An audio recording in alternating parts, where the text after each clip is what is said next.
Salut à tous, c'est encore moi, Patrick Duval. Je vous rappelle que sur ma chaîne, je parle de tout ce qu'on peut faire soi-même.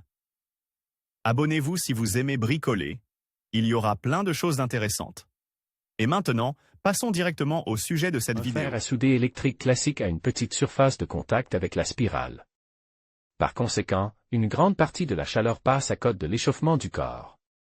Nous proposons la conception d'un fer à souder artisanal, dont le chauffage s'effectue dans la pointe elle-même, ce qui lui permet d'atteindre la température de travail beaucoup plus rapidement.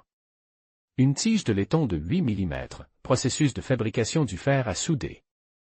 À partir de la tige de laiton, nous rectifions sur le tour un mince tube creux avec un filetage extérieur sur les bords. Ce sera le corps du fer à souder. L'un des filets est petit pour la connexion avec le dard, et le second est grand pour la fixation de la poignée. Sur le dernier tour du petit filet, il faut faire une fente. Le dard est également fraise.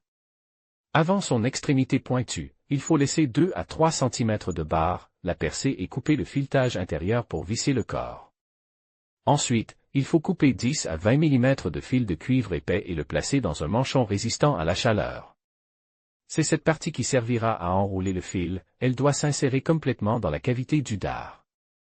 Ensuite, il faut connecter un fil de cuivre fin et du fil de nichrome. Le fil passe à travers le manchon en fibre. Le fil est enroulé sur l'ébauche isolée fabriquée précédemment et fixe avec du ruban thermique. La spirale est ensuite insérée dans le dard, et le corps du fer à souder est placé sur la fibre avec le fil. La queue du fil doit être insérée dans le corps et dirigée vers l'extérieur par une entaille dans le fil. Ensuite, le dard est visse.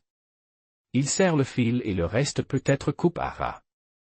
Si l'on applique une tension de 3,7 V au corps du fer à souder et au fil qui sort de la douille, le stinger chauffera très rapidement. Vous pouvez utiliser une pile ordinaire comme source d'énergie pour rendre le fer à souder autonome.